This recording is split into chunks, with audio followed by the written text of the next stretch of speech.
Jakarta, pemerintah Indonesia telah mengambil keputusan penting yang akan mengubah struktur kepegawaian di sektor publik mulai tahun 2025. Dalam rapat kabinet yang digelar baru-baru ini, pemerintah sepakat untuk menghapus status tenaga honorer di seluruh instansi pemerintahan. Keputusan ini diambil untuk menyederhanakan dan menata kembali sistem kepegawaian di lingkungan negara, serta untuk memastikan adanya kesejahteraan yang lebih baik bagi para pekerja di sektor publik.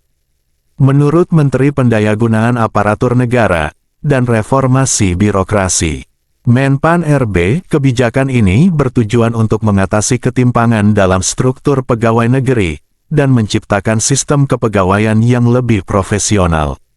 Dalam penghapusan status honorer, pemerintah akan mengalihkan tenaga honorer menjadi pegawai dengan status yang lebih jelas dan terstruktur. Mulai 2025, ada 3 jenis kepegawaian yang diakui di Indonesia. 1.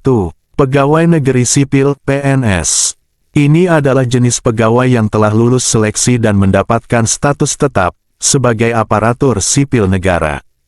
PNS akan terus menjalankan tugas dan fungsi pemerintahan sesuai dengan bidangnya, dengan hak-hak yang lebih jelas dan perlindungan hukum yang lebih kuat.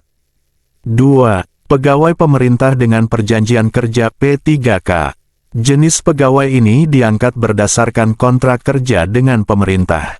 P3K diharapkan menjadi alternatif bagi tenaga kerja yang memiliki keterampilan khusus namun tidak memenuhi syarat untuk menjadi PNS. Mereka akan mendapatkan hak yang lebih baik dibandingkan tenaga honorer. 3. Pegawai pemerintah non-PNS. Dalam kategori ini, termasuk pekerja kontrak yang dipekerjakan untuk mendukung tugas-tugas tertentu dengan durasi tertentu. Meski tidak mendapatkan hak yang sama dengan PNS atau P3K, mereka akan diatur dalam sistem yang lebih transparan dan terorganisir. Dengan adanya perubahan ini, pemerintah berharap dapat menciptakan sistem yang lebih efisien, profesional, dan adil bagi seluruh tenaga kerja di instansi pemerintah. Selain itu, reformasi ini diharapkan mampu meningkatkan kualitas pelayanan publik dan menciptakan lingkungan kerja yang lebih kondusif bagi para pegawai negeri. Keputusan ini akan dilaksanakan secara bertahap, dimulai pada tahun 2025, dengan memprioritaskan para tenaga honorer yang memiliki kualifikasi dan kompetensi yang relevan. Pemerintah juga menjanjikan program pelatihan dan sertifikasi untuk membantu tenaga honorer yang akan beralih ke status P3K atau PNS.